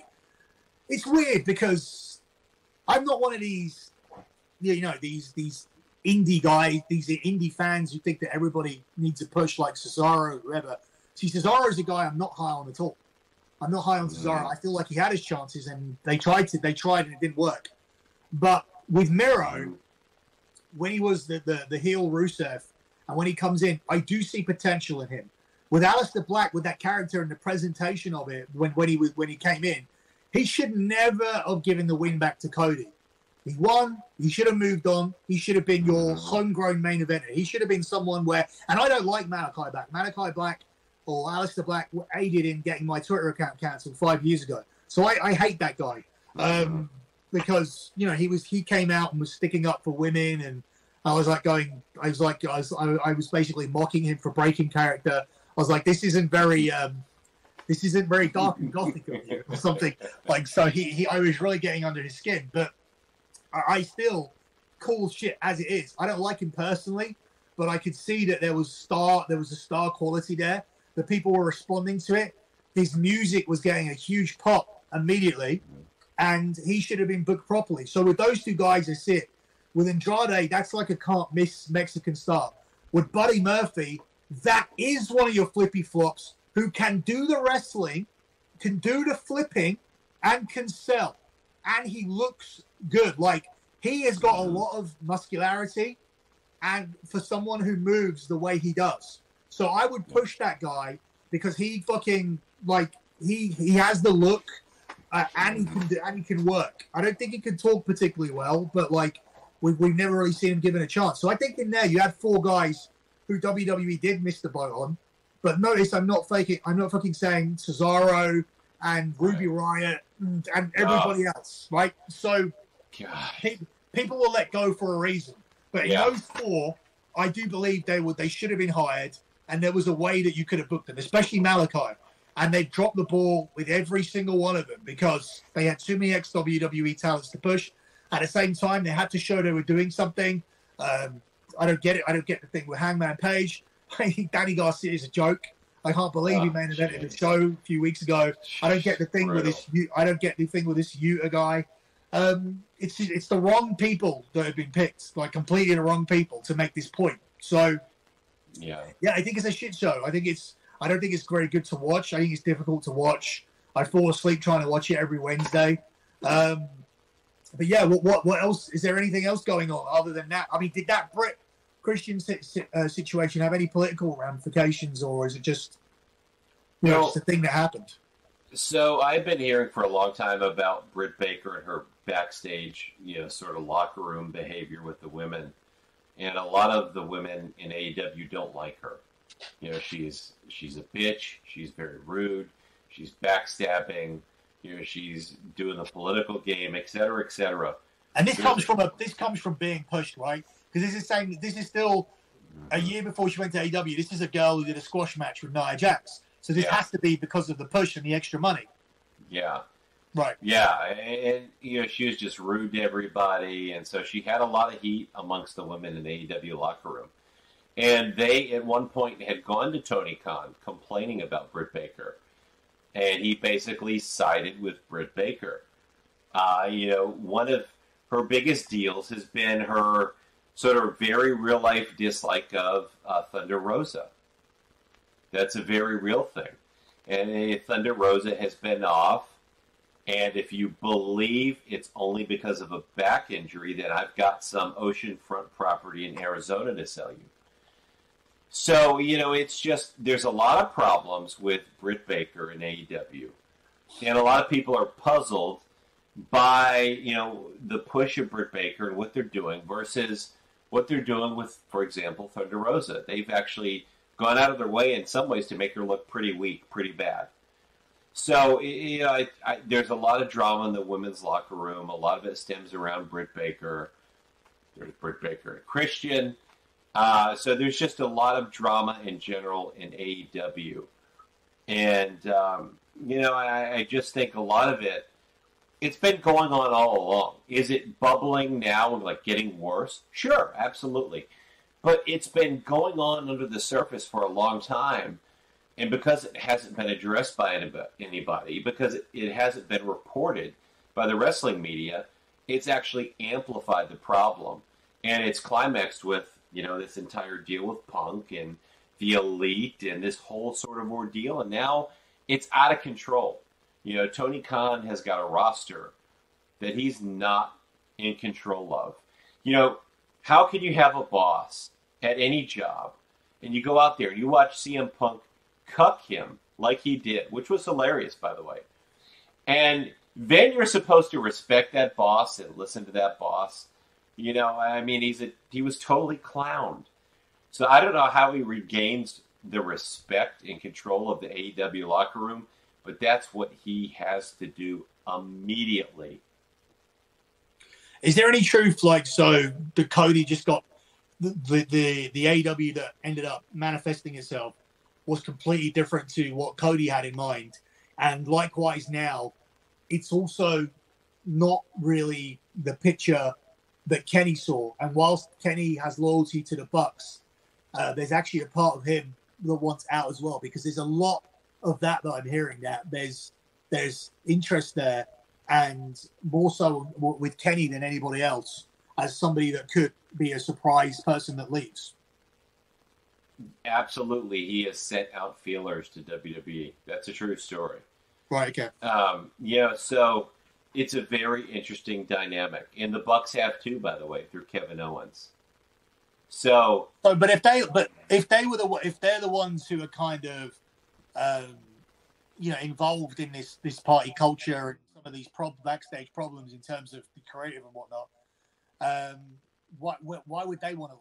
Why would everybody be leaving? And to be honest, if you lost the 3 EVPs, whereas it would be an embarrassment, would the company not be then more organized with Tony Khan then hiring proper wrestling people to be in charge? I don't know, maybe a Jericho, maybe not a Jericho, maybe this could be a nightmare. But oh shit, I'm trying to think. Oh, his name's popped out of my head completely. So Tony Schiavone and Jackal from WWE from the Truth. Oh, Jesus. What the hell is his name? Jesus. Yeah, he's been in Impact and he's been in WWE and he's right. I know who. What the hell is his name? I can't believe his name's popped out. He was in AEW briefly as well when they had the partnership with Impact. He was managing Kenny and the Elite. Yeah, he's still doing that now. But I don't. Shit! What the hell is his name? Yeah, that's gonna actually annoy me. Should we just say the Jackal? The Jackal, fucking Jackal. But to your point, Billy, I do agree. What do they lose if they lose Omega and the Bucks as VPs? Literally nothing. They're really more EVPs in name only. So they don't lose anything. And to be honest with you, when they have a show and they're not on it, it's not like the viewership is really any different. So at the end of the day, who really cares? So losing them, I think, is fine. But to your point, Cody, Cody saw the writing on the wall. He absolutely did. And he got out. And in hindsight, I think what you'll see is, history will be very kind to Cody for for realizing it was the right time to go, because he did have a direction. You know, he was a founding member, and he had a direction, and Tony Khan had a direction, and you know, sometimes when you get too many cooks in the kitchen, it's not a good thing, because they have different visions, and I could see AEW start to lose what they started out doing. They really became this sort of like indie fed with a TV deal. And I think that was not Cody's vision. Cody saw the writing on the wall. He got out, bottom line. And I think history would be very kind to him, because as we're seeing now, like, it's become a real shit show. Where do you think they go with the next TV deal next year? Like, do they get one? Do they stay here? Does Discovery boot them off? Like, where are they going to end up? Because what do you get paid for 900,000 views, which would probably be more. I know they're doing 1 million in the last few weeks because they've been embroiled in controversy. They think obviously that's now their audience, and they'll do well tomorrow too. Yeah. They'll do fine tomorrow as we're recording this on Tuesday. This may come out actually after Wednesday, but I'm predicting that they'll do fine for that show too. I predict like another 1.2. But then what? But then what? How do you even with 1.2? Where do you wind up on TV? I don't think you increase your deal. Definitely not. No, there's no chance. I mean, especially when you factor in all the instability of the Warner Brothers merger with Discovery, there is virtually, I'd say, no chance that they increase their ad revenue, right? And the problem is, of course, their budget, their expenses only seems to be going up. But at the same time, they're not going to potentially increase their ad revenue. So that's an issue. I mean, they're not really profitable anyway. That's an issue altogether. They're not profitable at all. Right. No, I was told that initially in their first year that their TV deals, the TV deal money would cover the salaries, and then their business model was to incur a 20 million loss for the first 4 years per year, which would obviously include marketing costs, traveling from show to show, catering. There was a 20 million loss budget, but he was so keen to get this off the ground that he was going to use all of the TV deal money to pay the talent, which I believe was $42 million a year was the salary cap for talent, right? You now have 16 guys eating that money. So all of the other, like 80, 90 people are being paid out of his own pocket. And on top of that, you also have the catering, the ring crew, the travel from to the setup, the meet, the publicity. That's all. So how much are they actually losing? And the video game too. It's got to be over $100 million a year. They're not even close to a profit. Yeah, for sure. By the way, this happens when you're old. Don Callis, that's who it was. Right. Yeah. Yeah. But you're right. So the problem is he gets us off the ground. They're not profitable. He continues to invest a ton of money without that return on investment. I mean, we're just not seeing it. And wrestling is much cheaper to produce than typical TV. We know that. But he's not doing it. Let's add the point that, like, when you have what he has, the concern is not as high. Like, Vince McMahon actually couldn't really afford to bankroll this. Let's be realistic. Like, he has stupid money, which he's using in a stupid way. So we need to. This isn't hurting him necessarily. This loss is not hurting him like it would a normal business person. Let's get that. Let's get that out there too. Yeah, for sure, absolutely. I mean, it's a private company.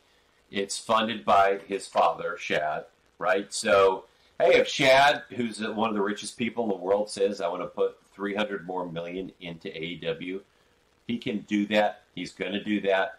And Tony Khan can continue to book Rampage like he's literally in his mother's basement with a fake wrestling ring, having actual figures that he's having fake matches with himself. Like, it feels like that's how he's booking the shows. But he can do that if he wants to, because they have that money. It's a private company, and what we found with Tony Khan is he's extremely dishonest. He says things that are not true. And if this guy wants to come out and talk about how great they're doing, well, who are you, Brad Shepard, to disprove that? Because you don't have the books. And so those are the sort of games he plays. But we know, obviously being in the know, he's not profitable. And he's going in a direction that I don't see being profitable potentially ever. And here's the thing, like, so it stinks to me. It feels like to me, it's a company where it's like, hey, sorry I didn't say I love you. Sorry I didn't hug you. Here you go, son. Like, this is my gift to you, first of all. And second of all, this gift that he was given, it seems to be driving him insane. It seems like the environment is bringing out, like, the pro wrestler in him. Because obviously, everybody that does this, he probably wanted to be a wrestler when he grew up. And then when he's sitting there going, I know how Jim Crockett feels, and I'm not going to take this fucking shit. Dude, what are you going to do? If you run against them, they'll fucking kill you. Like, there's nothing... I mean, what you've proven is that you're rattled by the fact that they put on an NXT show for free alongside your show, right? They put on The Clash, and then they put on NXT Worlds Collide, whatever it was called. And that rattled you to the point. What is your response? Because if you're pissed off that they put a show against yours. So if you put a show against theirs, that's not a response because that's what you're rattled about in the first place. So what are you going to do? Are you going to run a free pay-per-view alongside WrestleMania? Because that's the only thing you could do. That's the only thing you could do is run free pay-per-view alongside night one of WrestleMania, which doesn't affect their business model because they're on a network where people will just watch it later and it makes no difference to them anyway. Like, he could do nothing to hurt him. And for me, I saw somebody who is mentally broken by this job, by being involved in this industry. The industry is like consumed him in some ways. Yeah, and I think the wrestling business will do that to you. Especially, again, Tony Khan is not coming from a wrestling background. You know, this is a guy who's coming in as a fan, who's never had to go through these sort of things before in the wrestling business. And so he's learning on the job. And it shows. He's not ready for these sort of things he's coming across. You know, when you look at Fulham, when you look at the Jaguars, when you look at his ventures as a leader, which, by the way, was all given to him by daddy, right? It's not like he worked hard for these things. He was born out of his daddy's ball sack into the right family and given these opportunities, right? Like the royal family. Like I've been saying about the royal family this week. Like, I'm supposed to fucking care about this thing this week, which I haven't cared about at all. So, yeah, I mean, that's the same thing. Yeah. And he's had all these opportunities that most normal people would never get. And he's just not qualified for them. He's never been there. He's never done that. He's never earned that. And so we're seeing that because he's been a failure as a leader. And you know, and you can't buy that. You either are a leader or you're not. And that's a big problem with Tony Khan is, you know, he's learning on the job and he's not ready. And he's coming in as a wrestling fan rather than a business executive who's been there, done that. Any other major news this week that you have, like, that's worth mentioning, or should we close out? I would say stay tuned to my Patreon account. Obviously, I'll break news there. Patreon.com/Brad Shepard Unleashed. Usually, Ringside News will pick up my stories, but for the most part, like you, when my news is posted, even if it's public, the other sites want nothing to do with it, even though it's true, because they don't like my wrestling opinions. They don't like my political opinions. They don't like that I don't kiss their ass, you know, et cetera, et cetera.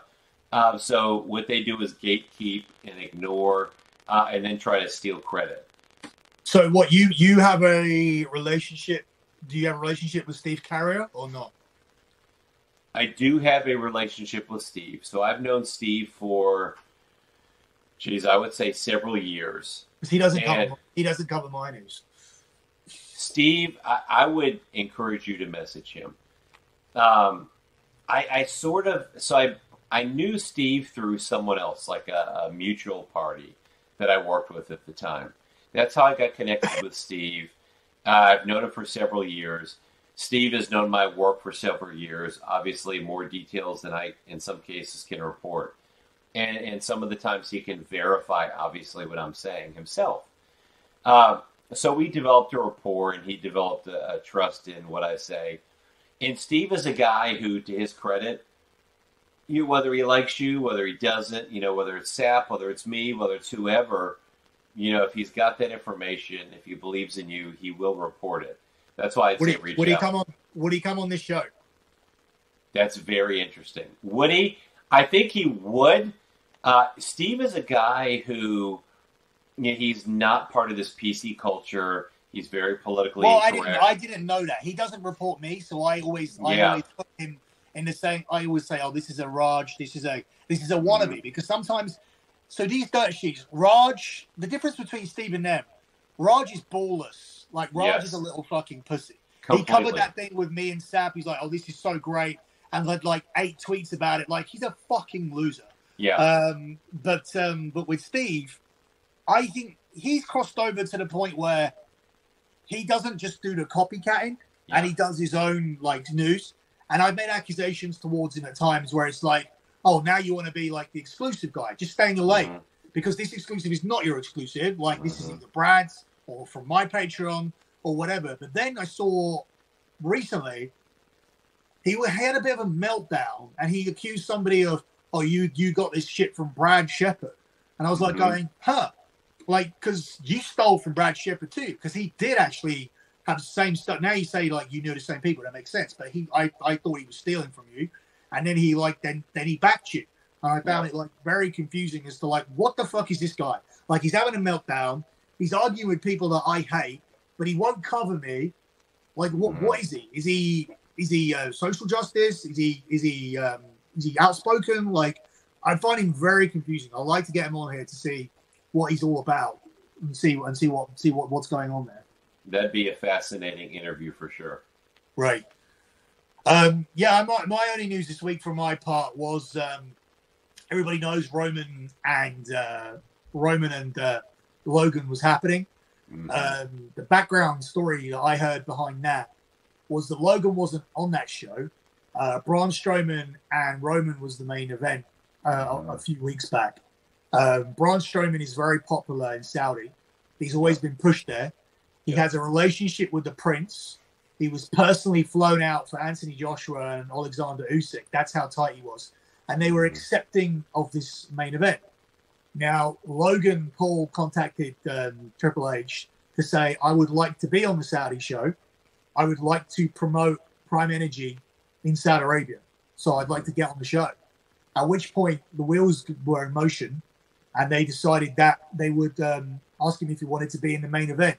And once he had no problem losing that match, knowing that he would be at the forefront of the promotion, and as would Prime Energy, with him and KSI, who own the company, he was willing to do it, which changed the main event. So Braun will still be on the show, but maybe even Brock, I don't know 100% at this point. But that's the background behind Logan replacing Braun Strowman, was around the request that he would like to be on the show to promote Prime Energy. WWE actually when they signed Logan Paul, they didn't actually enter into the whole Saudi thing. It was quite sensitive. Some guys don't want to go there, some guys do. They were actually going to let this one go by. I don't think there was any plans to ask Logan Paul to do it this early in his contract to say, "Oh, hey, do you want to go out to Saudi where you may receive some criticism or whatnot?" By the way, what's weird? When you're on your background, like the way you're sitting, it looks like you have 2 devil horns. Where there's a collar there or something, and it looks like, and then you have your lips there. It looks like 2 horns. Hey, watch this back and see, like you're the devil. I was like, by the way, there's people in the IWC that would tell you I am the devil. That's exactly why. If you sit in the right place, exactly where you are now, you look like the devil. But as I was saying, that was the background as to what happened. He said to them, hey, I'd like to come to Saudi. I'd love to go to Saudi. I'd like to promote my drink, get my drink promoted over there. And this is how it came. I don't know if you knew that story, but that was my main story this week. So it wasn't just like, oh, the match is happening like with 6 other sheets. I tried to find out why.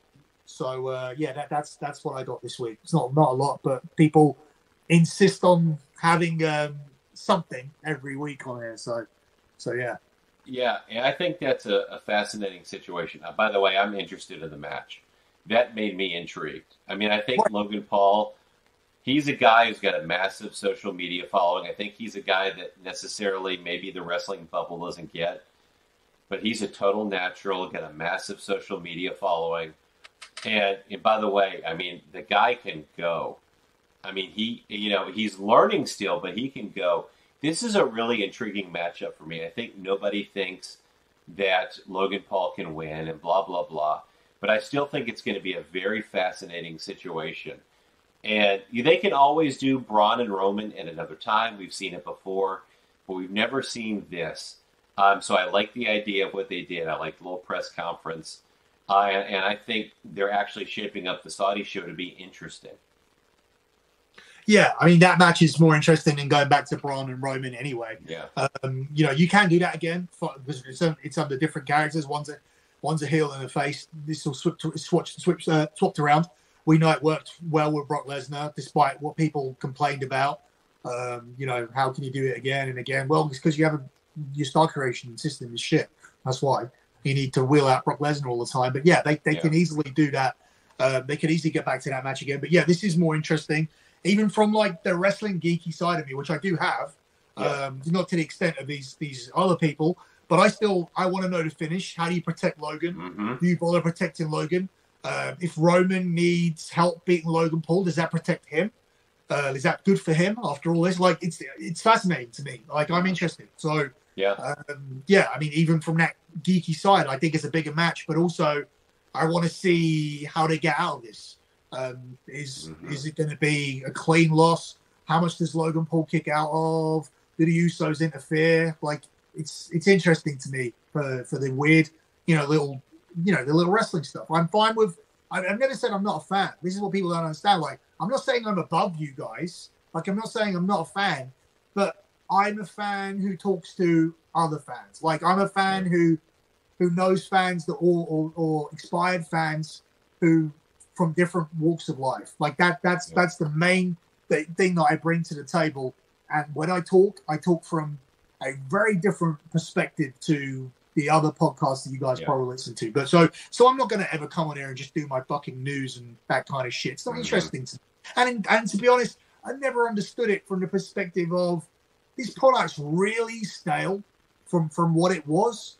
Like, if you're going to get a surprise, if The Rock's going to come out and win the Royal Rumble, for example, if The Rock's going to be number 30, he's going to come out and win the Royal Rumble in Texas, why do you want me to come on here 5 days before and say, oh, The Rock's coming, The Rock's going to be in Texas, he's going to win from number 30? I don't get that. But hey, look, each to their own. Like, if that's what you want, that's what you want. I recently, despite the fact I'd heard that Roman was going to have this long title run, I read these dirt sheet rumors from Meltzer about splitting the belts. Oh God, I saw that too. And I was like, okay, I'm a little bit intrigued. Usually, I would send a text to I pretty much knew, but I would usually send a text to check. I didn't send the text to check, so I went in despite having a 200-pound bet on Roman Reigns. I went in with a tiny bit of intrigue that Meltzer might be remotely credible and that Drew might win in England. Right. But obviously we know that man has no newsworthy credibility. He somehow has credibility when Britt Baker's lying there and saying, oh, I hope Meltzer liked it, which is fucking pathetic, by the way. But yeah, he has no news credibility as far as I'm concerned. So none. Yeah, none. Brad, let's finish up. Let's do your plugs. All right, cool. Follow me on Twitter and Instagram if you like this. Maybe you don't like this. Follow me anyway. At It's Brad Shepard, SHEPARD. Also, if you're interested, subscribe to my Patreon, patreon.com/Brad Shepard Unleashed. check out my podcast, Brad Shepard Unleashed. New episodes every Thursday. iTunes, Spotify, wherever you listen to podcasts. I think you're sure to enjoy it if you enjoy Billy's work as well. Yeah, and I would like to at some point not just have you back on, but I'd like to set up some sort of roundtable at some point. There's actually a lot of people in this circle that like us both and wanted us to talk. Like, there's people that you like and that like me and thought and were like, if you actually spoke to one of them.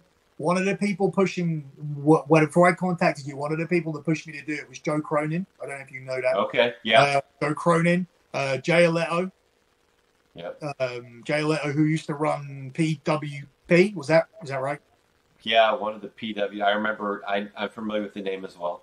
Yeah, so there's Jay Aletto. Obviously, there's potential here with this Steve Carrier situation if he's not who I thought he was. So I mean, I'd like to at some point organize some kind of roundtable, content share, everything like that, and get this community together to combat the other side of the community, because we know what that side is. We know that they're on the same page. We know what their goal is. We know that they're influential as well, which is the worst thing, because we know that's the reason why Tony Khan books this shit, maybe why Triple H is doing this shit, because when I see people like fucking what's his name, little Sam Roberts and I see these guys on it, I think, Jesus, you're making the wrong fucking move. This is the wrong route to go. When I see Saturn on Fox, these voices are being listened to, and I think they're the voice. The WWE and companies think that they're a voice of some type of community. This community is silent because we can't get our shit together. We're too busy arguing with each other when we should actually be trying to collectively. We can get a lot more people on side, and you'll be surprised how many people are bored of this product and actually want to see the product that we want to see. You'll be surprised how many people actually don't like Johnny Gargano and don't. Well, no, like I said, don't like him. He's strong. I don't hate him, but I just don't think it's. I agree with you. You said it best when you said it's not a good look. So. Yeah, hopefully down the line we can do some stuff like that. But until then, my shit is all at the usual places, thedirtysheets.com for wrestling news, lockbetting.com for all my betting stuff. I'm covering all sports, 111 months of consecutive track profit. That is my bread and butter. You can also find me over on the Sports Gambling Podcast and on K100 every week with Disco Conan and Joe. I've been Billy. This has been Brad Shepard. This is Brad Shepard's show this week, so I did say that at the top in the intro. Thanks for coming on, and we'll see you guys next week.